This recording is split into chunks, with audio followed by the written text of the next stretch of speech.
Todo ministro y exponente de la palabra de Dios, del Evangelio, debe dominar el arte de la interpretación bíblica. Soy el pastor Luis Eduardo Morales y les voy a hablar sobre la hermenéutica. La hermenéutica es un área de la teología que nos presenta los principios, los métodos y las reglas de interpretación bíblica. Existen herramientas que nos ayudan en la interpretación bíblica. Por ejemplo, los comentarios bíblicos, las diversas versiones de la Biblia, los diccionarios bíblicos, los diccionarios teológicos y todas aquellas herramientas de consulta para arqueología, etnografía, historia, cultura, sociología, etc. Existe un principio dentro de la hermenéutica y es un principio fundamental, el cual denominamos la iluminación. La iluminación es una poderosa obra del Espíritu Santo por medio de la cual el discípulo recibe por la gracia del Señor la capacidad de entender la palabra de Dios. La iluminación es abrir el entendimiento a la realidad de la palabra de Dios. El Salmo 119 dice en el verso 18, el salmista le pide al Señor: abre mis ojos y miraré las maravillas de tu ley.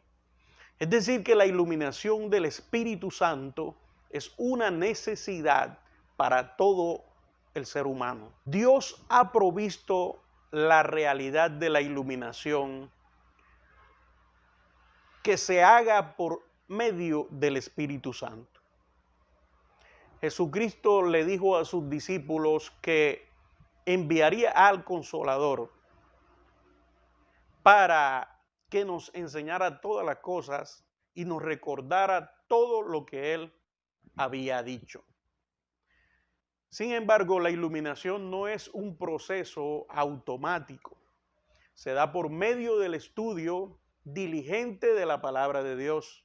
Es imposible ser iluminado si no se persevera en el estudio de la palabra de Dios. Entonces, ¿cuál es el prerequisito para recibir la iluminación del Espíritu Santo por medio de la palabra de Dios? En Juan 7:17 dice: el que quiere hacer la voluntad de Dios conocerá si la doctrina es de Dios o si yo hablo por mi propia cuenta. Es difícil recibir la iluminación si el discípulo está en abierta desobediencia a la voluntad revelada de la palabra de Dios. Por otro lado, es necesario hacer una clara distinción entre dos conceptos que son diferentes. La iluminación no es inspiración. La inspiración es el proceso y el medio a través del cual la palabra de Dios no tiene errores de ninguna naturaleza. Es una acción única, irrepetible y concluyente. La iluminación, por su parte, es la obra del Espíritu Santo que se da a medida que el discípulo estudia con diligencia la palabra de Dios. La iluminación es para todo creyente, es creciente en la medida que el discípulo estudia y obedece a la palabra de Dios. En este orden es iluminado por el Espíritu.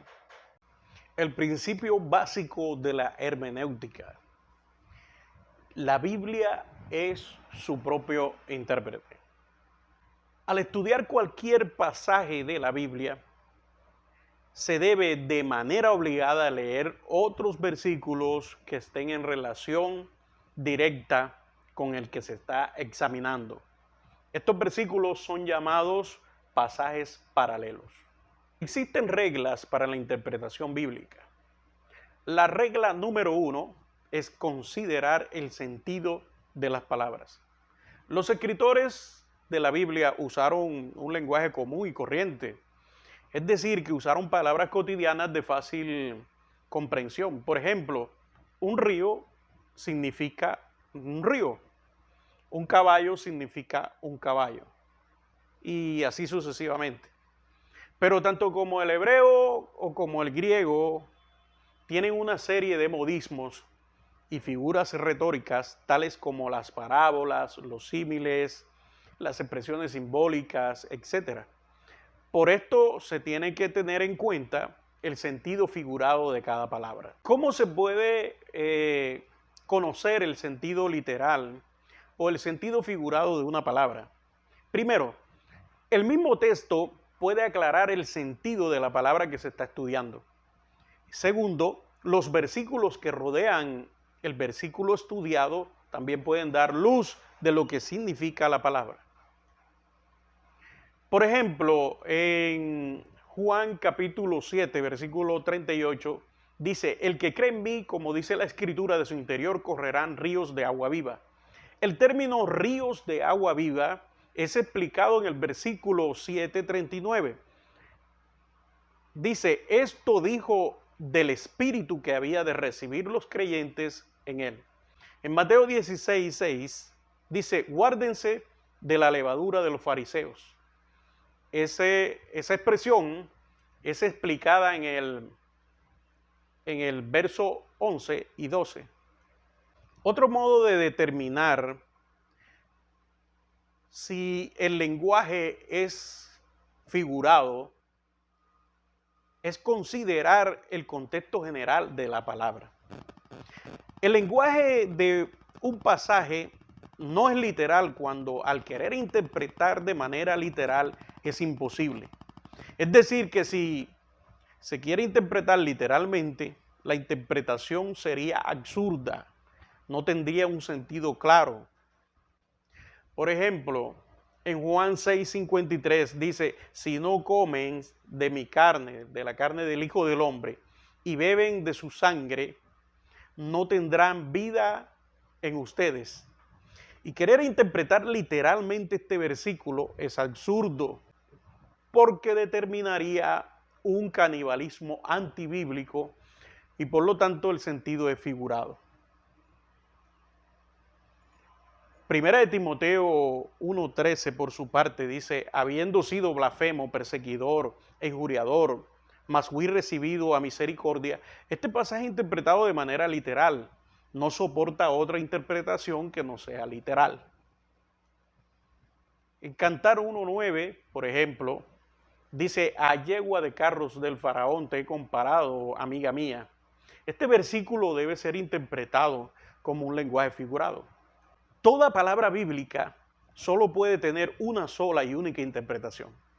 No se deben asignar dos sentidos.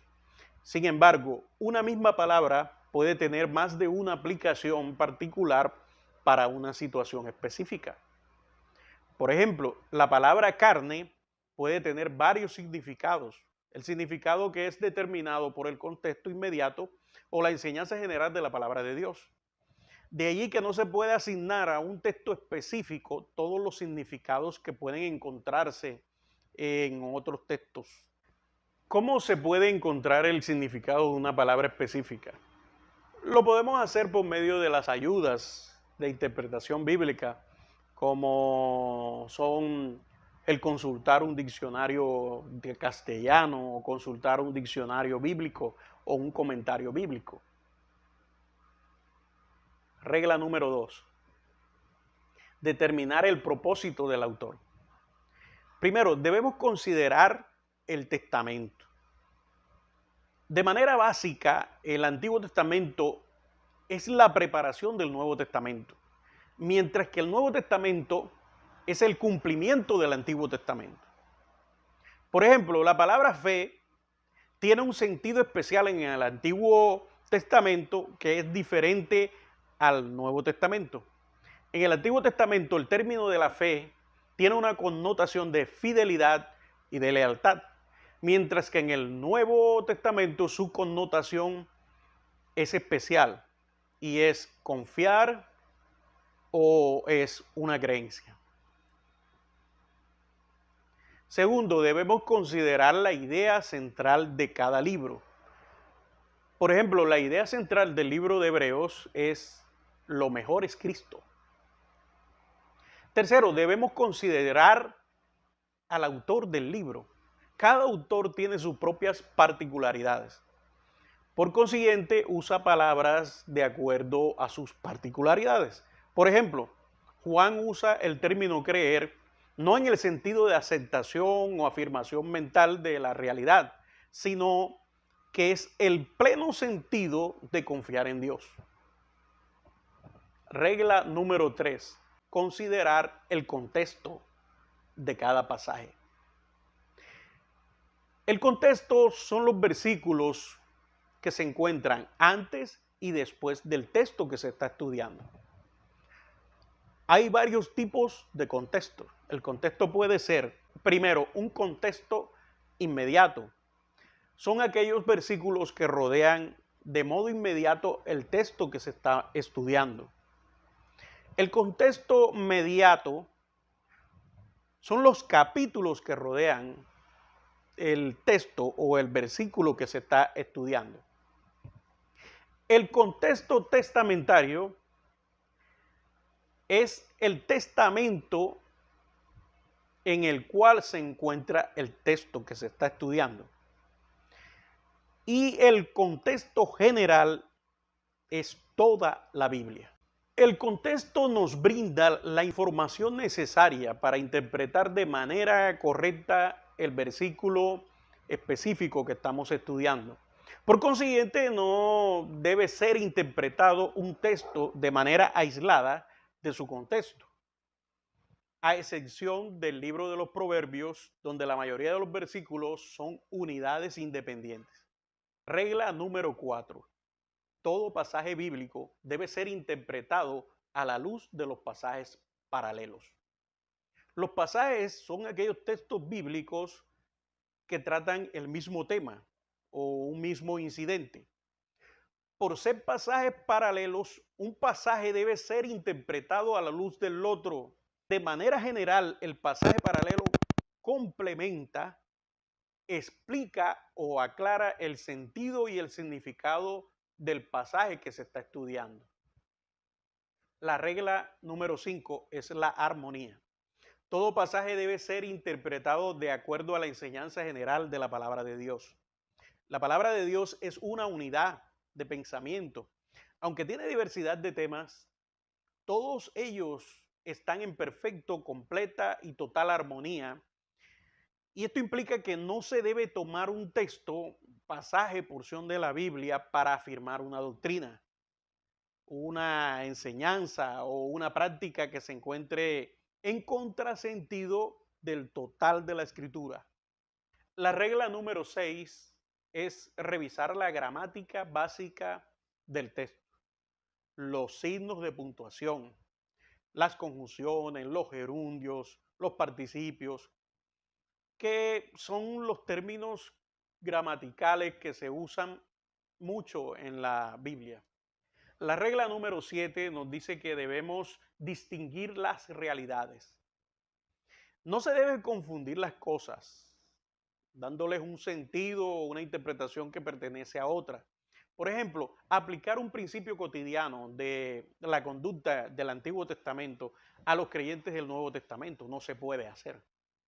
La regla número 8 es el principio de la centralidad de Cristo. Este principio declara que Jesucristo es el tema central de toda la Biblia y que se hallan enseñanzas de Él en toda la Biblia.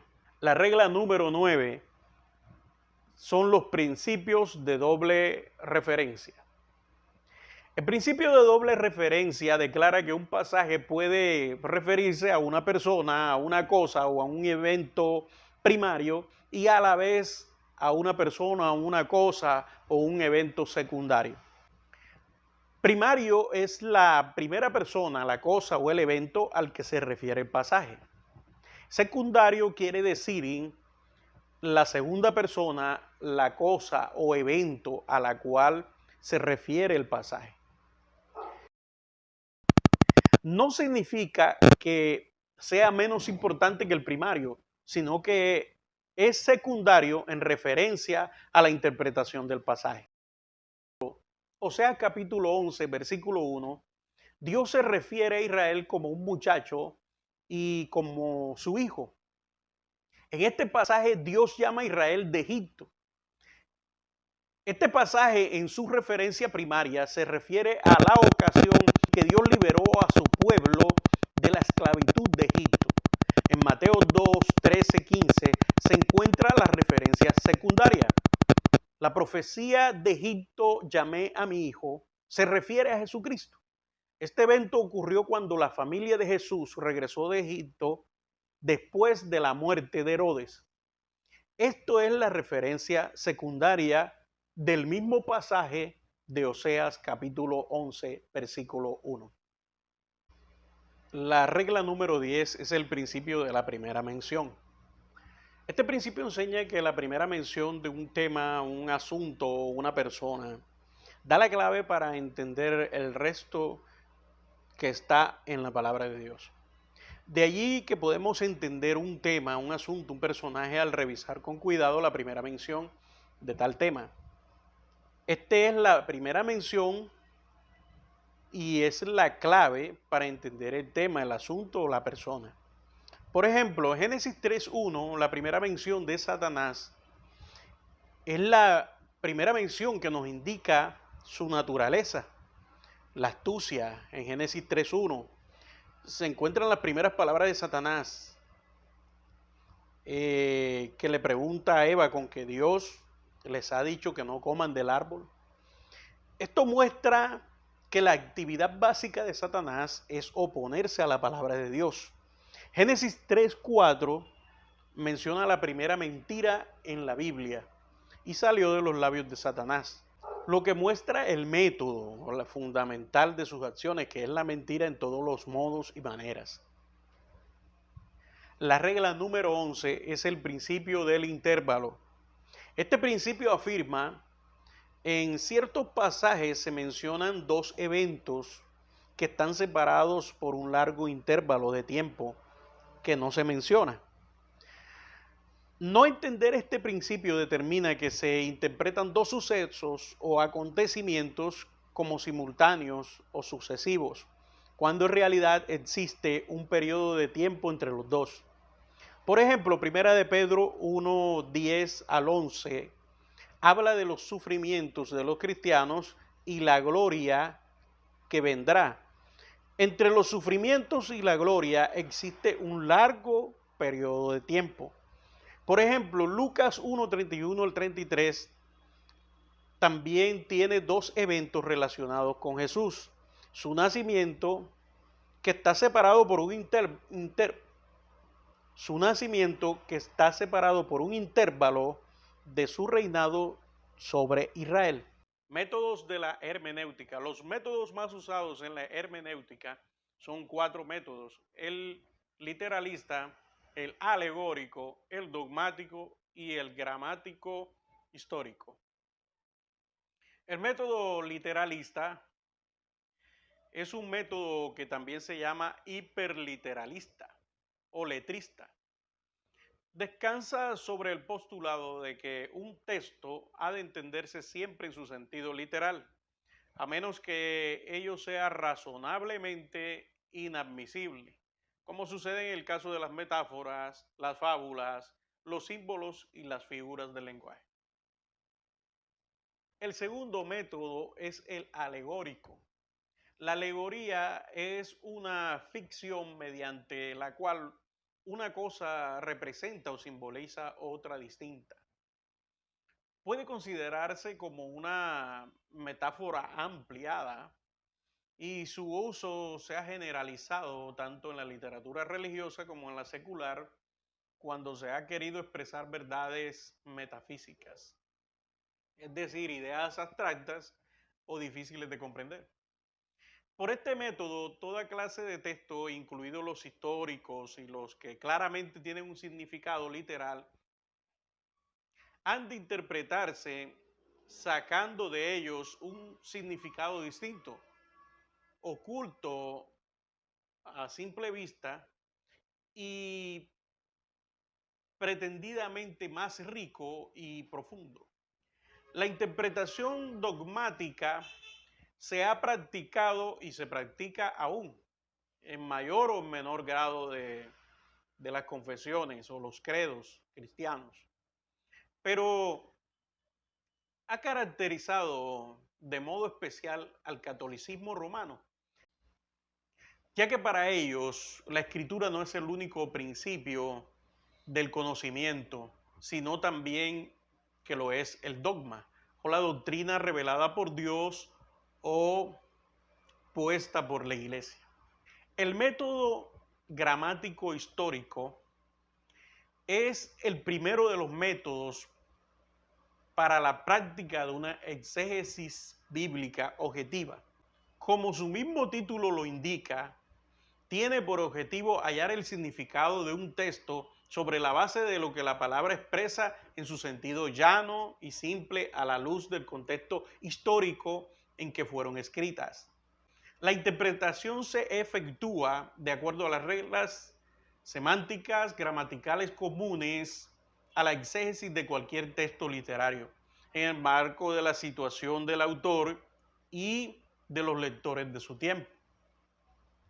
El estudio gramático histórico de un texto incluye el análisis lingüístico, es decir, las palabras, gramática, el contexto, los paralelos, el lenguaje figurado, etcétera, y el examen de su fondo histórico. ¿Cómo podemos hacer entonces un análisis lingüístico de un texto? Se debe descubrir su significado mediante el estudio de elementos lingüísticos por medio del análisis estructural de las oraciones. Primero, estudiar las palabras. Segundo, estudiar los modismos. Tercero, estudiar los contextos y pasajes históricos. Cuarto, estudiar el lenguaje figurado. Quinto, estudiar el fondo histórico. Y sexto, hacer una interpretación teológica. Primero, estudiar las palabras. El valor y el significado de una palabra depende de su relación con las restantes palabras que se encuentran en el contexto. Se debe indicar el análisis lingüístico con una lectura del contexto en su sentido amplio. En algunos casos el contexto puede ser la totalidad del libro en que se encuentra el pasaje. Una vez se conoce el contexto con el meollo del pensamiento que se expresa, se debe seleccionar las palabras del texto que se consideran más significativas y debe ser examinadas con objeto de determinar su significado.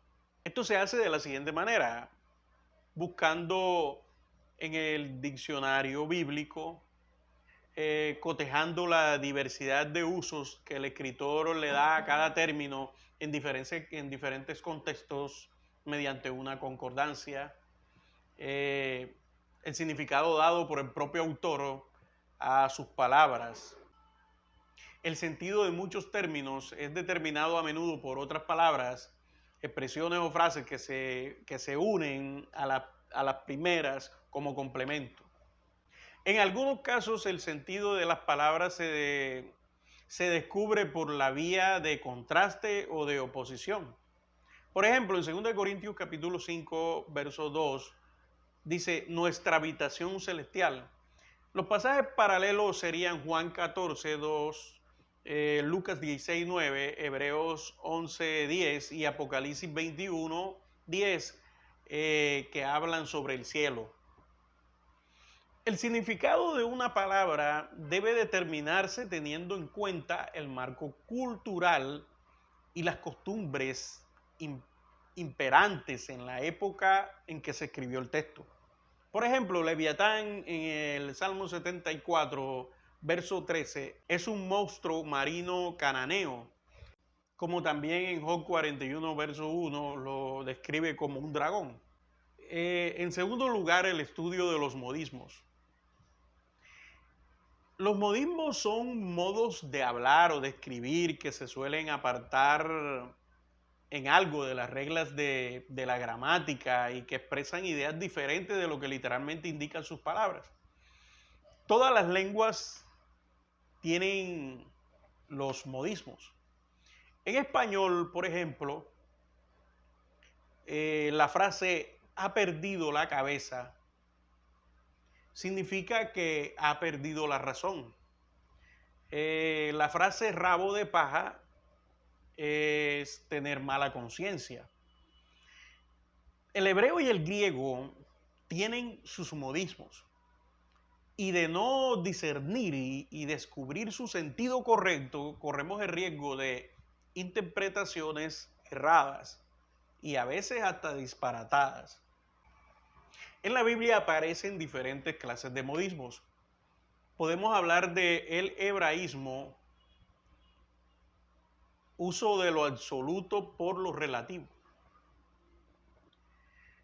Por ejemplo, Lucas 14:26 dice, aquí aborrecer a los seres queridos no debe interpretarse en sentido literal.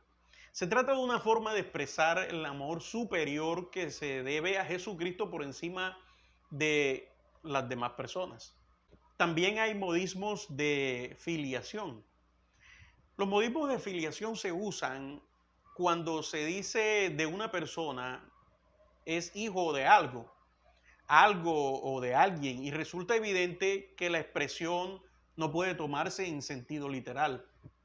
En algunos casos puede indicar la idea de, por ejemplo, descendiente, como en Mateo 3:9 y Lucas 3:8, y también la idea de participar de las características de, como Juan 8:44.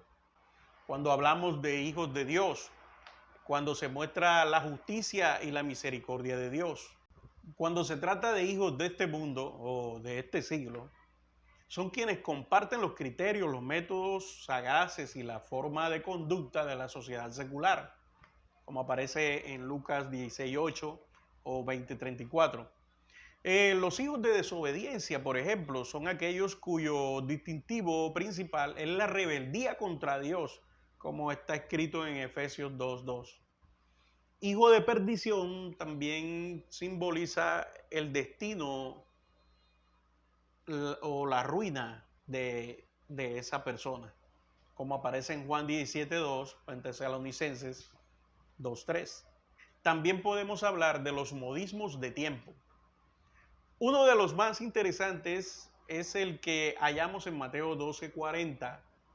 El texto plantea una dificultad, ya que Jesús estuvo en la tumba 2 noches y no 3. Pero los judíos veían el día y la noche como un periodo completo y una parte del mismo era equivalente a la totalidad. Los antropomorfismos. Esto es cuando se le asigna a Dios miembros corporales y actividades físicas, como aparece en Éxodo 15:16, Salmo 34:16. El antropopatismo es cuando se le atribuye a Dios emociones, pasiones y deseos humanos, como en Génesis 6:6 y Efesios 4:30. En tercer lugar, debemos hacer un estudio del contexto y de los pasajes paralelos. El concepto de contexto nos muestra la conveniencia de su estudio. Etimológicamente, el término se deriva del latín cum, que es preposición de ablativo que denota unión, asociación o compañía, y textum, que significa tejido, por extensión es una contextura, una trama. Este significado aplicado a documentos escritos expresa la conexión de pensamiento que existe entre sus diferentes partes para hacer de ella un todo coherente. El contexto ilumina el significado de los términos y este hace más concreto el contenido de aquel. Existen dos tipos de contextos. El contexto remoto está constituido por la totalidad de la escritura, pero de ese contexto debe pasarse sucesivamente a otros cada vez más reducidos. El segundo es el contexto inmediato. Es el contexto más próximo del pasaje, cuya exégesis se requiere efectuar. Por ejemplo, Gálatas 5:4 Este pasaje tomado aisladamente podría sugerirnos la experiencia horrible de la pérdida de la salvación, pero su contexto 5:11 nos obliga a una recta interpretación. El sistema de salvación por obras es incompatible con el de salvación por la gracia de Dios mediante la fe en Jesucristo. Hablemos de pasajes paralelos. No siempre el contexto aporta la luz para la mejor comprensión de un texto. Puede suceder que éste se encuentre aislado, sin conexión con lo que le antecede o lo que le sigue. Entonces la ayuda la hemos de buscar en los pasajes paralelos, es decir, aquellos que en otros lugares de la Biblia se refieren al mismo hecho histórico, a la misma doctrina o a la misma enseñanza. El estudio del lenguaje figurado. Se dice que una palabra tiene un sentido figurado cuando expresa una idea diferente a la literal. En ese caso se produce un cambio de significado.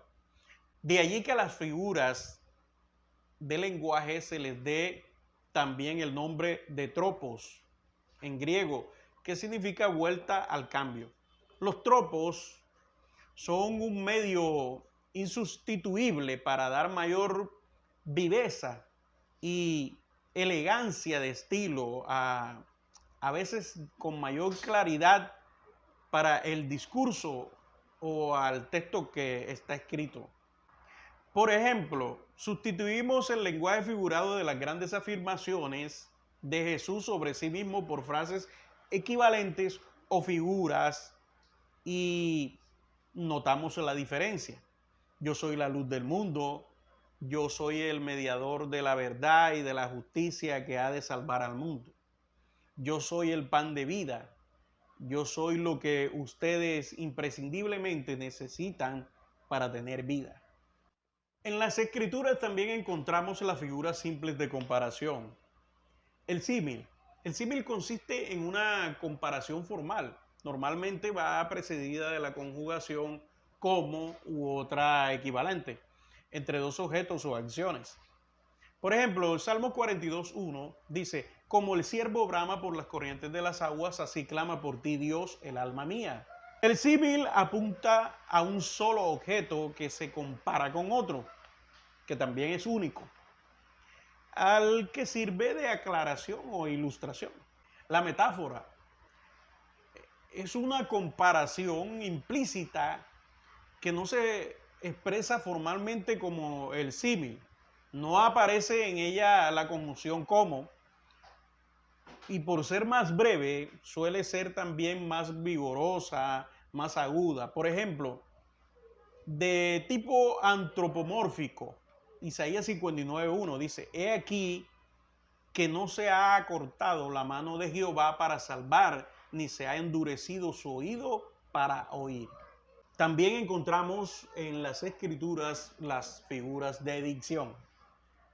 El pleonasmo es una expresión en la que se emplea la redundancia, los vocablos innecesarios con el objeto de dar mayor vigor al lenguaje. Por ejemplo, Génesis 40:23 dice: sin embargo, el jefe de los coperos no se acordó de José, sino que lo olvidó. La hipérbole es una exageración evidente que tiene por objeto aumentar el efecto de lo que se dice. También encontramos las figuras de relación. La sinécdoque consiste en la designación de un todo con el nombre de una de sus partes o viceversa. Por ejemplo, se habla de cabezas de ganado para referirse a las reses enteras, o almas para expresar la idea de personas, que incluye también su cuerpo. La metonimia. Este tropo se usa cuando se designa una cosa con el nombre de otra que le sirve de signo o que indica una relación de causa a efecto. Por ejemplo, en Lucas capítulo 16, versículo 29, se refiere a los escritos. Romanos 3:30 se refiere a que Dios justificará a judíos y a gentiles. Las figuras de contraste. la ironía. Mediante ella se ha de entender lo contrario de lo que se declara para exponer lo absurdo del caso que se está tratando. Es una burla fina y disimulada. La paradoja es un empleo de expresiones que envuelven una contradicción aparente. Por ejemplo, en Mateo 10:39 dice, el que halle su vida la perderá, y el que pierda su vida por causa de mí la hallará. La atenuación o litote.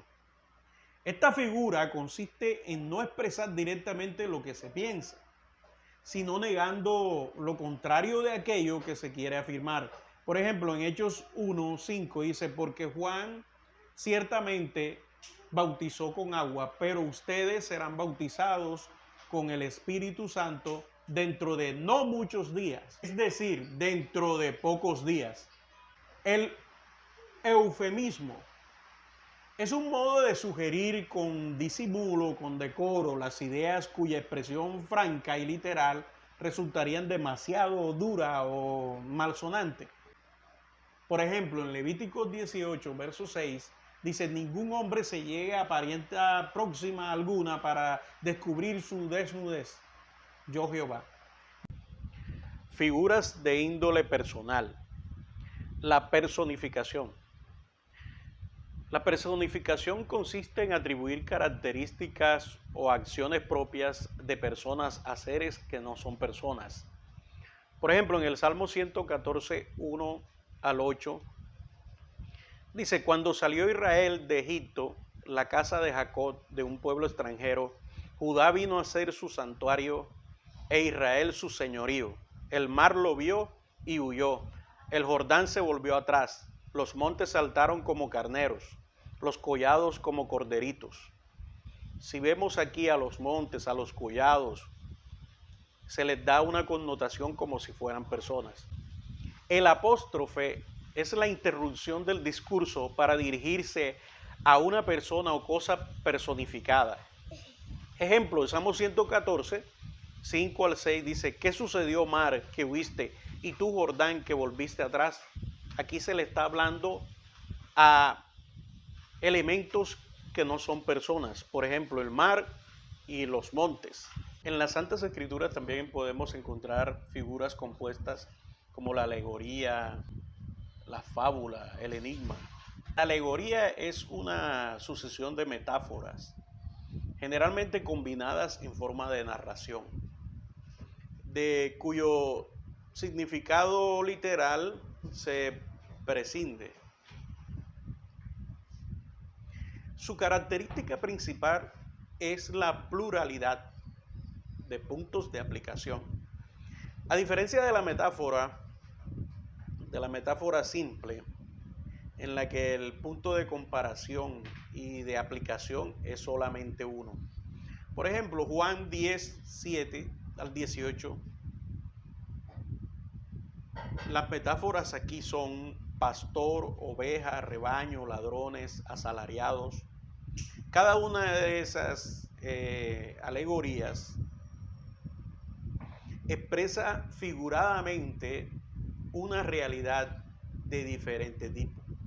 La fábula es una combinación literaria en la que por medio de una ficción se da una enseñanza moral.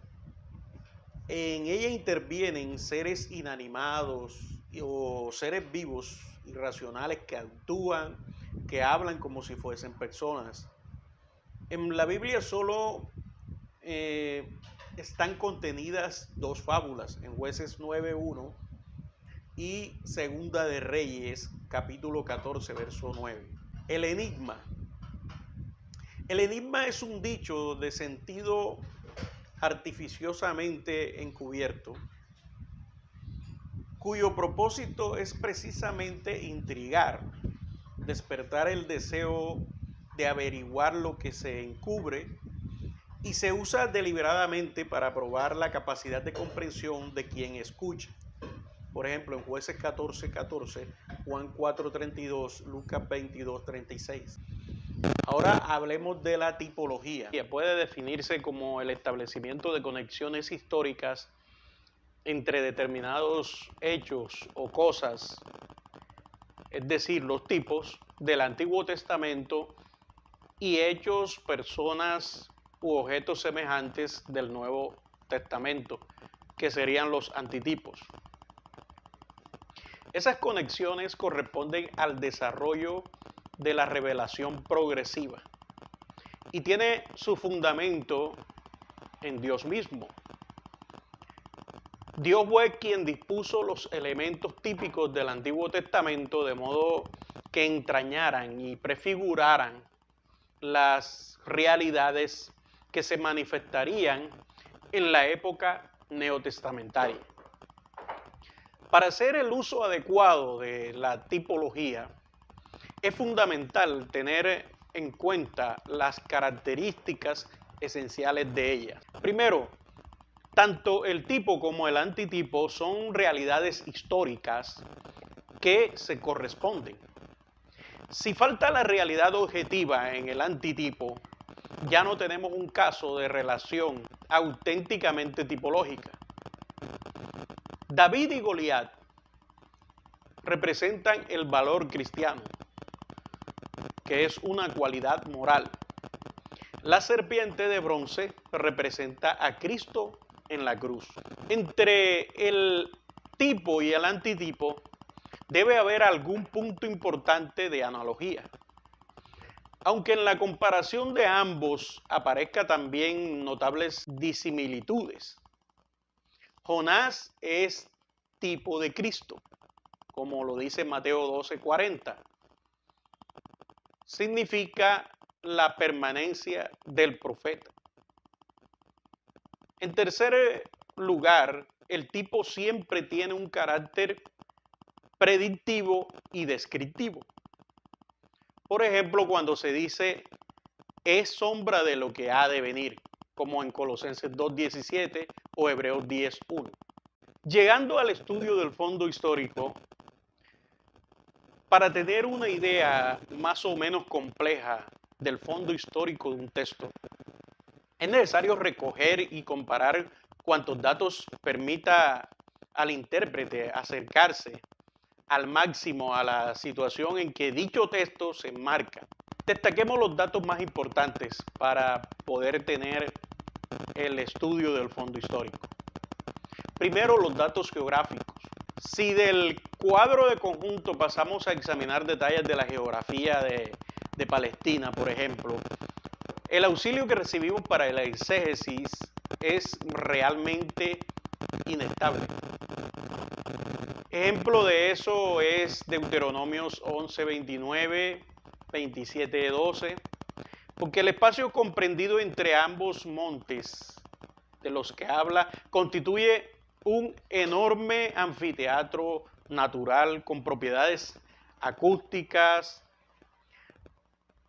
al abrupto, terreno rocoso entre Jerusalén y Jericó, como se manifiesta en Lucas 10, 30, 35.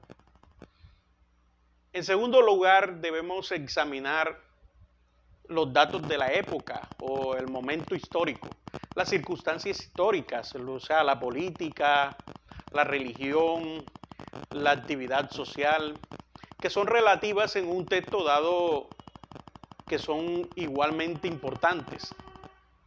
Esto nos permite aproximarnos más al mundo del autor, a los problemas, las inquietudes, la perspectiva que éste tenía en ese momento y que en parte configuraba su mensaje. Por ejemplo, Amós 5:4, aquellas ciudades de gratos recuerdos se habían convertido en centros idolátricos a los que los israelitas acudían con mucho entusiasmo. En tercer lugar, tenemos que tener en cuenta los datos de las circunstancias generales, que pueden ser políticos, sociales, culturales, religiosas. Las circunstancias políticas es básico en el examen de un pasaje bíblico, tomar en consideración la esfera política en que los protagonistas se movían. También los factores sociales desde la cuna hasta la sepultura, la existencia del hombre discurre por causas sociales. la responsabilidad para con los niños, el matrimonio, etc. Otro factor circunstancial son los factores culturales y las costumbres. En este amplio campo encontramos igualmente datos útiles para la interpretación bíblica. Por ejemplo, el Salmo 56:8 dice redoma. Redoma era una vasija en donde se guardaban las lágrimas derramadas en un momento de tribulación. Marcos 2:1, Lucas 5:17 también vemos cómo se solían construir las casas en Palestina. También debemos tener en cuenta los factores religiosos. Israel y la Iglesia del Nuevo Testamento nacieron y se desarrollaron bajo dos grandes influencias religiosas que eran simultáneas. La palabra de Dios por un lado y los falsos religiosos por el otro. Por ejemplo, en los días de los patriarcas se podía evidenciar una adherencia a las prácticas paganas. En el Nuevo Testamento, los judíos se muestran después del exilio como una comunidad agrupada en torno al templo y la ley de Moisés, pero con profundas divisiones político-religiosas. Hasta este punto llegamos con la interpretación teológica. Algunos textos podrían ser interpretados según el método gramático histórico, de modo tal que el resultado de la exégesis pareciese más plausible, pero que estuviera en conflicto con otros textos. Por ejemplo, Eclesiastés 3:19, ¿acaso niega la Biblia la supervivencia espiritual del hombre después de muerte? No. Textos como Juan 5:28 y nos habla de esa supervivencia. Si prescindimos del cuerpo doctrinal del conjunto de la Escritura, seguramente no titubearíamos en afirmar categóricamente que la Biblia niega la supervivencia espiritual del hombre después de la muerte. Esta conclusión sería errónea por cuanto difiere radicalmente de lo que se enseña globalmente en muchos de los pasajes bíblicos. El análisis gramático histórico es insuficiente para suministrarnos los elementos esenciales de la revelación que solo se descubren mediante la reflexión teológica en torno al conjunto del material doctrinal de la Escritura. El principio básico de la interpretación teológica es que el significado doctrinal atribuido al texto debe estar en consonancia no solo con algunos de los textos escogidos a capricho, sino con la enseñanza que sobre el mismo punto de la doctrina aparece a lo largo de toda la Biblia. Todo pasaje oscuro ha de ser examinado a la luz de los demás, que son precedidos por los más claros y que tienen una perspectiva global de varios textos. Las grandes doctrinas de la Biblia deben estar debidamente estructuradas en la mente del intérprete. Debe depender de Dios, debe tener una buena conciencia. Los pecados en la vida de las personas le llevan a evadir la verdad. Debe hacer estudio personal. Hay un ejemplo en Hechos 17:11 donde dice que estos eran más nobles que los que estaban en Tesalónica, pues recibieron la palabra con toda solicitud, escudriñando cada día las Escrituras para ver si estas cosas eran así. Debe también tener en cuenta la enseñanza de maestros dotados. Efesios 4:11 dice que el Señor Jesús fue el que constituyó los ministerios para el crecimiento de la iglesia. Para concluir, debemos tener en cuenta todas las reglas de la hermenéutica para hacer una correcta interpretación y tener en cuenta que debemos hacer una correcta interpretación basada en lo gramático histórico y luego potenciarlo con la interpretación teológica. Que la paz de Dios y la gracia de Jesucristo esté con todos ustedes.